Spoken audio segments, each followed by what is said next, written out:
For those of you who may not know the history of Big Barn, we were gifted a 4,800 square foot dairy barn on 70 acres in Salem, Wisconsin by two amazing individuals who adopted a pit bull from us named Riley. The goal of Big Barn is to be able to take in animals that may be overlooked in the shelters. So those would be dogs that need more one-on-one training with our staff and our volunteers due to behavior issues, or dogs that maybe have heartworm who need heartworm treatment, dogs who maybe are paralyzed and need some rehabilitation. Any medical cases we would take into our rescue. Since Giving Tuesday of last year, we have demoed half of the barn and rebuilt the new barn. That included breaking up all the old concrete from the old dairy barn, re-pouring new concrete, installing heated floors. All of our walls are up, our atrium's in, our skylights are in. We have all of our suites installed in all of our rooms. Our outdoor kennel systems have been installed. We've put lighting into our play lot area so that our dogs will have light in the evenings. And we've staked off that area and we're getting ready to install our play lot fencing. The Big Barn is almost finished, but not quite yet.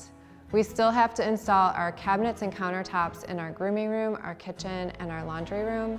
We have to install our appliances and our 3 stackable washer dryers in our laundry room. Once that's complete, we can start construction on our rescue house.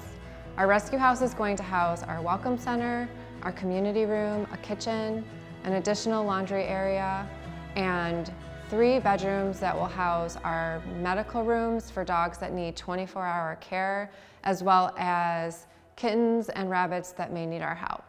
The rescue house needs a lot of work. It has to be completely gutted on the inside and everything has to be redone. That includes new floors, new walls, new lighting, electrical, plumbing, you name it, the rescue house needs it. The pandemic has greatly impacted the rescue community. We've seen the cost of construction materials rise, and we know that that is going to impact building at the rescue house. It also has impacted a delay on our play lot fencing that was supposed to be installed months ago. When COVID first hit, we received thousands of foster applications and adoption applications from families interested in helping us. Now that families are going back to work, the opposite is happening.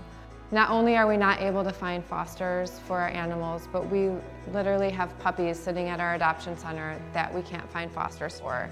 In turn, our shelter partners are filling up to capacity and having to make hard decisions because they just don't have space as new animals are coming into their facility.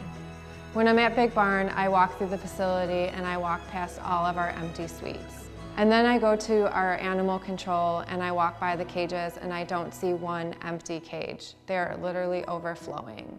It's frustrating because I know if we were up and running, I can save so many of those animals and bring them to Big Barn. There's a term in rescue called clear the shelters, and that is when a shelter is at capacity and they are able to adopt out enough animals where their shelter's literally clear and all the cages are empty. It's a good thing. We have the space. Big Barn has space for 30 animals and we would love to help save some of those animals, but we can't do it until we are finished with construction. In order to open Big Barn, we still have $385,000 left to raise. This year for Giving Tuesday, I'm happy to report that we have a $50,000 match.